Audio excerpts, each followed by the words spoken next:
Ratusan pengunjung berkerumun di sebuah kafe di kawasan Jalan Pasteur, Bandung saat petugas gabungan menggelar razia PPKM. Petugas menyegel dan menutup sementara kafe sebagai sanksi.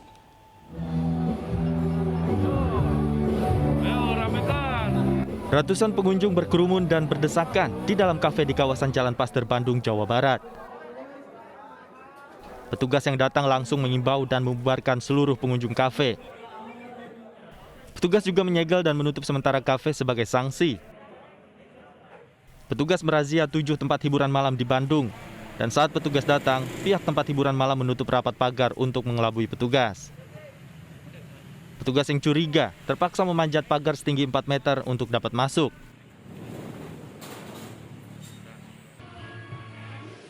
Dengan tujuan kita adalah untuk mengingatkan kembali kepada warga masyarakat bahwa masa pandemi masih berlangsung. Walaupun Kota Bandung sudah di level 2, tapi sudah nampak lagi kembali peningkatan yang terpapar. Razia PPKM akan terus dilakukan untuk mencegah terjadinya lonjakan COVID-19. Dari Bandung, Jawa Barat, Ervan David, iNews melaporkan. Kemenkes merespons instruksi Presiden Jokowi terkait penurunan harga tes PCR menjadi Rp275.000 untuk Jawa Bali dan Rp300.000 untuk luar Jawa Bali. Tes PCR akan menjadi syarat perjalanan di seluruh moda transportasi di Indonesia.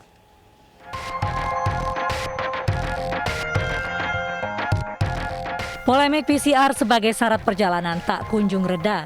Setelah menuai keberatan penumpang pesawat karena dinilai terlalu mahal dengan jangka berlaku yang singkat, pemerintah akhirnya menurunkan harga tes. Kemenkes merespon instruksi Presiden Jokowi terkait penurunan harga tes PCR. Harga tes PCR diturunkan menjadi Rp275.000. Dari hasil evaluasi, kami sepakati bahwa batas tarif tertinggi pemeriksaan real-time PCR diturunkan menjadi Rp275.000 untuk daerah Pulau Jawa dan Bali, serta sebesar Rp300.000 untuk luar Pulau Jawa dan Bali. Namun, kebijakan penurunan harga ini diikuti wacana pemerintah untuk memberlakukan tes PCR sebagai syarat perjalanan di seluruh moda transportasi umum, baik pesawat, kereta, kapal laut, dan bus antar kota antar provinsi. Nah, meski kasus saat ini sudah sangat rendah, belajar dari pengalaman negara lain, kita tetap memperkuat 3T, 3M, supaya kasus tidak kembali menguat, terutama menghadapi periode libur Natal Tahun Baru. Secara bertahap, penggunaan tes akan juga diterapkan pada transportasi lain, selama dalam mengantisipasi periode Natal Tahun Baru. Sementara Yayasan Lembaga Konsumen Indonesia (YLKI) menilai pemerintah akan kesusahan mengawasi transportasi pribadi, sehingga kebijakan tes PCR dinilai tidak relevan dan diskriminatif. Bayangkan kalau itu kemudian nanti penumpang bis atau penumpang kereta api akan diterapkan PCR. Nanti tarif bisnya jauh lebih murah dibanding tarif PCR itu sendiri. Kecuali pemerintah bisa mensubsidi atau memberikan murah kepada harga tes PCR itu. Nah, kalau tidak, maka wacana itu harus kita tolak. Meski harga tes diturunkan, penetapan PCR sebagai syarat perjalanan masih cukup memberatkan. Salah satu alasannya adalah warga masih kesulitan untuk mengakses layanan tes PCR. Tim Liputan iNews melaporkan. Ketua Jokowi Mania, Immanuel Ebenezer, mendesak Kementerian Kesehatan agar menurunkan harga PCR seharga Rp20.000. Ia juga mendesak agar mafia bisnis kesehatan ditangkap aparat dan ditindak tegas. Menteri Kesehatan ini masih tidak patuh dengan apa yang diinginkan Presiden. Seharusnya semurah-murahnya, bukan semahal-mahalnya. 275 atau 300 tarif atas tetap paling mahal.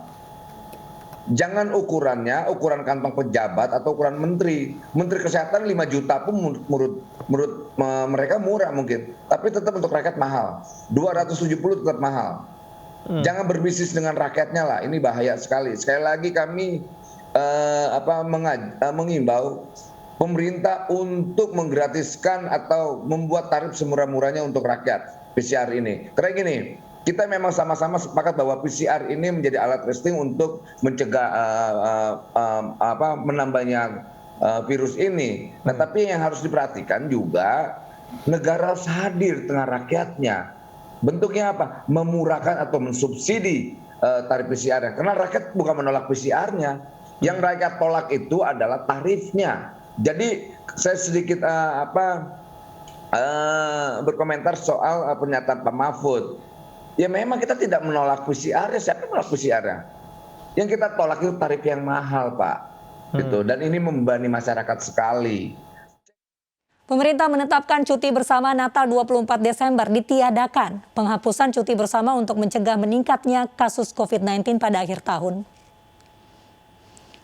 Dalam rapat koordinasi persiapan angkutan Natal 2021 dan Tahun Baru 2022, Menko PMK Muhadjir Effendi menegaskan bahwa pemerintah ingin menekan sedikit mungkin pergerakan masyarakat pada akhir tahun. Sebab akhir tahun dikhawatirkan akan menjadi gelombang ketiga COVID-19 menyusul adanya libur Natal dan Tahun Baru.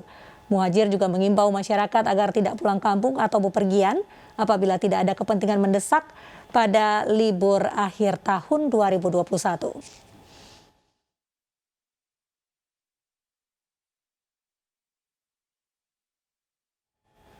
Potensi gelombang ketiga COVID-19 di Indonesia masih mengintai. Untuk itu, masyarakat diimbau untuk terus mewaspadai resiko lonjakan kasus dengan tetap disiplin menjalani protokol kesehatan.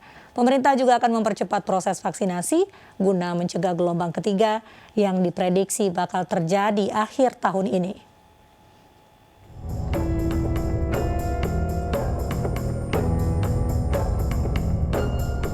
Lonjakan COVID-19 terjadi di sejumlah negara. Di Inggris misalnya, peningkatan kasus disebabkan oleh varian Delta dengan subvariannya yaitu AY42. Meski hingga saat ini belum ditemukan di tanah air, masyarakat diminta tetap waspada. Jika lengah, gelombang ketiga pandemi akan mengintai Indonesia pada akhir tahun 2021. Pemerintah Indonesia pun akan terus berupaya untuk mempercepat vaksinasi sebagai salah satu cara menekan laju penularan COVID-19. Dan ini arahannya untuk terus diakselerasi, dan Bapak Presiden memberi catatan khusus untuk Papua, Aceh, Sumatera Barat, dan Sulawesi Barat untuk terus ditingkatkan karena mereka adalah salah satu yang terendah di level 24-33%. Pemerintah akan melakukan beragam kebijakan dan terus berupaya menekan penularan COVID-19. Masyarakat juga diimbau untuk tetap disiplin menjalani protokol kesehatan agar Indonesia bisa segera terbebas dari pandemi. Tim Liputan iNews melaporkan. Kabar duka penyanyi sekaligus pencipta lagu Odi Agam meninggal dunia. Kami akan hadirkan informasi selengkapnya sesaat lagi.